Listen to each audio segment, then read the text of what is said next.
തട്ടിക്കൂട്ട് പൊതിച്ചോറാണെങ്കിലും കഴിക്കുമ്പോൾ അടിപൊളി ടേസ്റ്റാട്ടോ. കാരണം ഇതിലുണ്ടാക്കിയ കറി ടേസ്റ്റാണ്, അതുപോലെ ഉപ്പേരി, അച്ചാർ, അതൊക്കെ അത് മാത്രം മതി ഈ പൊതിച്ചോറിന് നമുക്ക് ഇഷ്ടപ്പെട്ടു പോകാൻ കേട്ടോ. അത്രയും ടേസ്റ്റാണ്. ഒന്ന് ട്രൈ ചെയ്ത് നോക്കണ്ട. ഇതിൻ്റെ റെസിപ്പി വീഡിയോ ഒക്കെ ഞാൻ എൻ്റെ ചാനലിൽ ഇട്ടിട്ടുണ്ട്. സാമ്പാറിൻ്റെതും മിക്സഡ് അച്ചാറിൻ്റെതും അടിപൊളിയാണ്. ഒന്ന് ട്രൈ ചെയ്ത് നോക്കണം.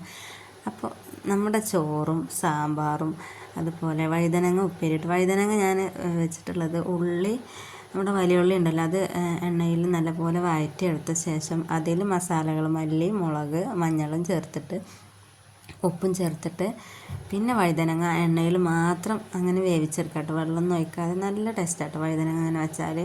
അതൊക്കെ മാത്രം മതി നമ്മൾ ചോറ് കഴിക്കാൻ. അല്ലാതെ പപ്പടം ഇതിൻ്റെ കൂടെ വെച്ചിട്ടില്ല, മുട്ടല്ല, മീനോ ഒന്നുമില്ല. പക്ഷെ കുട്ടികൾക്ക് നല്ല ഇഷ്ടമായിക്കോട്ടോ. കുട്ടികൾക്ക് അതിനെ പൊതിച്ചോറ് വേണമെന്ന് പറഞ്ഞപ്പോൾ ഒരു വീണ്ടും വീണ്ടും ഇട്ട് കഴിക്കണം. അതന്നെ നമുക്ക് സന്തോഷമാണല്ലോ അല്ലേ.